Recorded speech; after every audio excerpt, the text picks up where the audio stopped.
Australian courts have subject matter jurisdiction over foreign defendants? Let's try to make things a little bit simpler. We'll say that wrong means a harm done to a person. We'll call courts the legal system. We'll say that jurisdiction means the right to make a legal decision. And we'll say that a foreign defendant is a person outside Australia that's broken an Australian law. So when will the Australian legal system have the right to make a legal decision over a person outside Australia that's broken an Australian law? It's a complicated question. Legal systems may be thought of as societal agreements to fix problems or to right wrongs. Societies try to use legal systems to right wrongs rather than allowing their members to seek personal justice. But legal systems normally have limits. Laws normally apply to the places they were written. For example, in Australia, Commonwealth laws normally only apply to the country of Australia, and state or territory laws normally only apply to those respective states and territories. Internationally, it's more of the same. Laws that are written for remote town Idaho will normally only apply there. So which law applies where? If everyone is within the same jurisdiction, there's no problem. The laws of the jurisdiction apply. If people are in different jurisdictions, but the jurisdictions have the same laws, then the outcomes will be similar. However, if people are in different jurisdictions and the different jurisdictions have different laws, then a decision needs to be made. Which laws apply? We have a few rules or precedents that we can use to answer this. Sometimes the jurisdiction is specified. For example, a contract might say the laws of New South Wales, Australia will apply.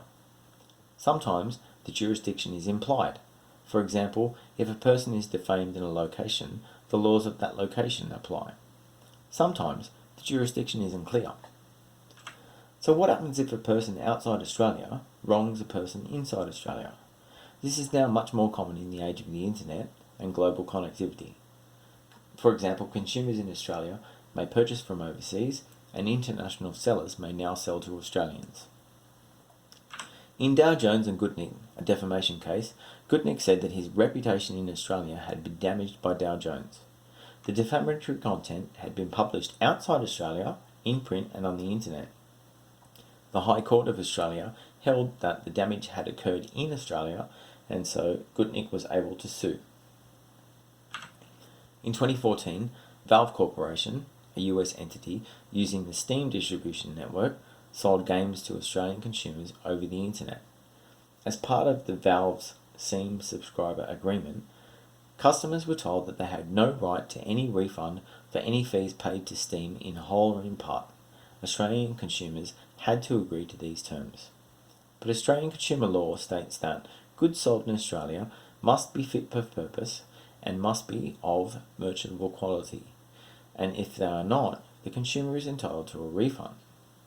So we have a clear conflict here. A foreign company, Valve, denies refunds, but the Australian consumer law guarantees them. What's going to happen?